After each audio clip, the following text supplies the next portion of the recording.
Está dada a largada para a corrida entre os democratas para definir quem enfrentará o presidente Donald Trump nas eleições americanas de 3 de novembro.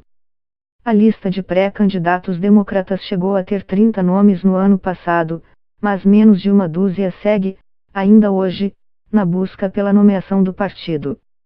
Joe Biden e Bernie Sanders lideram as pesquisas de opinião, mas há competidores importantes que não podem ser descartados, como a senadora Elizabeth Warren. Barack Obama escolheu Joe Biden como colega de chapa em 2008 por acreditar que ele teria apelo com eleitores brancos de classe média e da classe trabalhadora. Ele foi senador por Delaware por mais de 3 décadas antes de tornar-se vice-presidente. Durante boa parte de 2019, o mundo político e a imprensa acompanharam a campanha imaginando que as gafes de Biden em algum momento prejudicariam sua candidatura, mas isso não aconteceu. O apoio ao ex-vice de Obama continuou estável, especialmente entre os eleitores idosos, os moderados e os negros. No entanto, Biden não tem tanto dinheiro nem atrai tantas multidões quanto outros pré-candidatos. Ele não caiu drasticamente, mas também não subiu muito nas pesquisas dentro do Partido Democrata. E isso, sim, pode acabar prejudicando suas chances, a não ser que ele se torne um porto seguro para os eleitores preocupados com alternativas mais radicais. Transmitir a sensação de conforto. Biden é conhecido e não representa uma ameaça? Depois de 4 anos de Donald Trump, esse pode ser seu passaporte para a vitória. A senadora progressista de Massachusetts era professora de direito antes de entrar na política, e ficou famosa ao exigir uma regulamentação mais rígida do setor financeiro após a crise econômica de 2008. Warren parecia ter se tornado a candidata favorita no fim de 2019, quando se atrapalhou ao explicar suas propostas para a saúde. Além disso, uma briga entre ela e Bernie Sanders se espalhou entre os eleitores de ambos. No entanto, ela mantém as características que tornaram sua ascensão possível: uma campanha bem organizada e bem financiada e um slogan que apela aos eleitores em busca de soluções. Warren tem um plano para isso. Seu desafio é estar presa entre eleitores moderados que estão optando por candidatos como Biden e Buttigieg e os liberais que estão ao lado de Sanders, uma armadilha que já derrubou democratas como Kamala Harris e Beto O'Rourke. Habilidade para tirar selfies.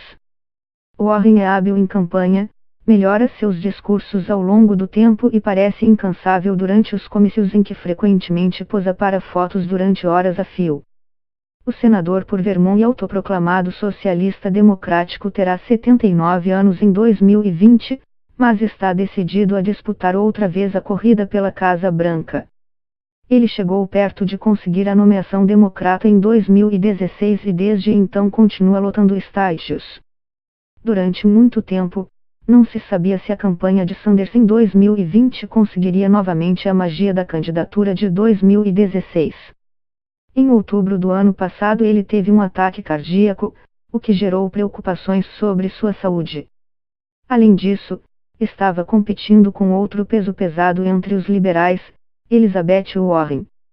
Mas, apesar das idas e vindas das pesquisas, o senador voltou a se estabelecer como um dos favoritos à nomeação. Mas ele terá que contar com o voto dividido dos democratas moderados ou garantir que sua base represente a diversidade do partido. Enquanto isso, precisará enfrentar os esforços de uma ala do partido que tenta derrubá-lo. Lealdade. Mais do que qualquer outro candidato democrata, Sanders tem um grupo leal de apoiadores que se mantiveram ao lado dele durante todos os desafios. Pete Buttigieg não é o único millennial na corrida de 2020, mas está se posicionando como a voz da juventude. O prefeito de South Bend, Indiana, é veterano militar e o único candidato abertamente gay. No início de sua campanha, Buttigieg despontou nas pesquisas nos estados de Iowa e New Hampshire, na medida em que sua retórica e sua juventude atraem apoio popular e financiamento. Agora, no entanto, a questão é se esse interesse será transformado em sucesso no momento em que a corrida pela nomeação chega em estados com um eleitorado mais diverso, que reflete melhor a composição nacional do Partido Democrata. Muitas pesquisas mostram que Buttigieg tem pouquíssimo apoio entre eleitores negros, por exemplo. Para um executivo que nunca tinha se envolvido em eleições, Andrew Yang tem feito uma campanha eficiente. Ele começou com uma grande ideia, uma renda mínima universal de $1.1000 que deveria ser paga a todos os americanos entre 18 e 64 anos para amortizar o efeito da diminuição de empregos por causa da automação crescente das indústrias. No entanto, Yang conseguiu transformar essa ideia em uma série de outras políticas em outras áreas, ao redor da noção de que a sociedade americana está mudando e a economia deve estar preparada. Isso ajudou a conseguir uma pequena, mas leal base de apoiadores, muitos deles jovens. Políticos mais experientes ficaram para trás, mas ele conseguiu um lugar em todos os debates em 2019. Mesmo com poucas chances de ganhar a nomeação, isso não é pouco. Matemática? Yang gosta de dizer que é o candidato asiático que é bom em matemática, uma brincadeira com o fato de ser um dos primeiros candidatos à presidência de origem asiática na história do ZEUA. Esse é também um exemplo do tipo de humor irônico que faz sucesso em seus discursos. Amy Klobuchar não tem um nome conhecido, mas, como senadora em seu terceiro mandato por Minnesota, tem demonstrado capacidade para ganhar votos no tipo de estado do meio-oeste em que Donald Trump venceu os democratas em 2016. Amy Klobuchar entrou na corrida como uma espécie de azarão, e permaneceu nessa posição até agora. Durante os debates, ela conseguiu angariar algum apoio, mas não o suficiente para se colocar entre os principais candidatos. Se Biden enfraquecer, ela estaria bem posicionada para conseguir apoio de eleitores moderados, já que provou ser uma candidata que consegue votos nos chamados swing states, estados em que a preferência entre republicanos ou democratas costuma variar. Mas essa possibilidade parece cada dia mais distante. Senso prático. Durante os debates, Klobuchar geralmente se apresenta como a voz da razão, argumentando que seus rivais estão apresentando planos que nunca conseguirão colocar em prática. O ex-prefeito de Nova York Michael Bloomberg é um dos homens mais ricos dos Estados Unidos, com um valor líquido de cerca de 54,4 bilhões de dólares, segundo a revista Forbes. Em novembro de 2019, ele entrou oficialmente na corrida pela nomeação democrata para a presidência, prometendo derrotar Donald Trump e reconstruir a América. Nascido em Massachusetts, o ex-banqueiro de Wall Street construiu um império de comunicações financeiras e já doou milhões a causas políticas, educacionais e de saúde. A estratégia de Bloomberg parece ser deixar os atuais principais candidatos disputarem entre si os primeiros estados na sequência de votação e, depois, enfrentá-los em um campo reduzido usando seus recursos quase ilimitados.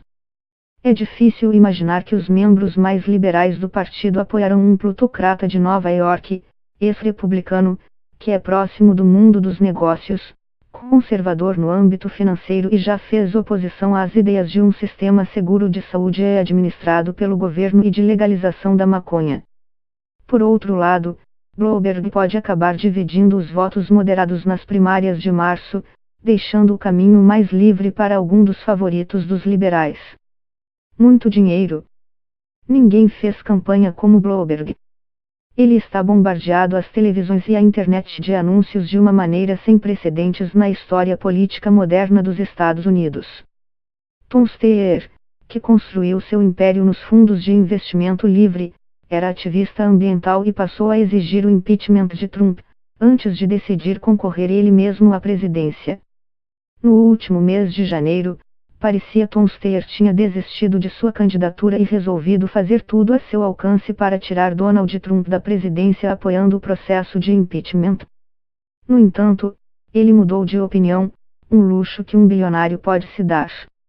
Desde então, ele usa uma estratégia eficiente para conseguir sempre um lugar nos debates entre os principais candidatos, gasta seu dinheiro com a campanha em Nevada e Carolina do Sul, dois estados que votam primeiro e garantem a qualificação para debater, mas não são foco dos outros competidores. Mesmo assim, Steyer ainda não conseguiu causar uma impressão positiva duradoura no eleitorado nacional. Dinheiro. Isso não é exatamente segredo quando se trata de um bilionário, mas na política americana há poucas coisas mais eficientes do que uma fonte abundante de recursos. Nascida na Samoa norte-americana e de ascendência polinésia, a deputada do Havaí é a primeira hindu no Congresso americano, além de ser veterana da Guerra do Iraque. Além de aparecer constantemente em debates e nos comícios ao lado de seus oponentes, ela também costuma chamar a atenção para as diferenças entre suas visões de política externa, afirmando que eles apoiaram longuíssimas guerras para mudanças de regime. Audácia. Gabbard, a mais nova candidata em busca da nomeação democrata, precisou de coragem para enfrentar os políticos mais estabelecidos do partido. O advogado e ex-governador de Massachusetts entrou na corrida no último mês de novembro. Em um vídeo anunciando sua decisão, ele disse que queria construir um sonho americano melhor, mais sustentável e mais inclusivo para a próxima geração. Patrick trabalhou no governo Bill Clinton, na empresa petroleira Texaco e na Coca-Cola. Por ter entrado mais tarde no páreo, Deval Patrick apostou tudo o que tem em causar uma boa impressão em New Hampshire ou na Carolina do Sul, estados importantes para a votação. No entanto, ainda não há indicação de que a estratégia esteja funcionando. Michael Bennet, senador do Colorado no segundo mandato, é ex-chefe do sistema de escolas públicas de Denver e mostrou que pode vencer eleições em um estado disputado. Durante a maior parte de 2019, Bennet era uma voz calma e moderada em um campo lotado. Agora ele é uma voz calma e moderada em um campo muito menos cheio. Na verdade, ele está tão quieto que parece que nem está lá. Há 6 meses ele não aparece nos debates, mas continua fazendo campanha em alguns estados.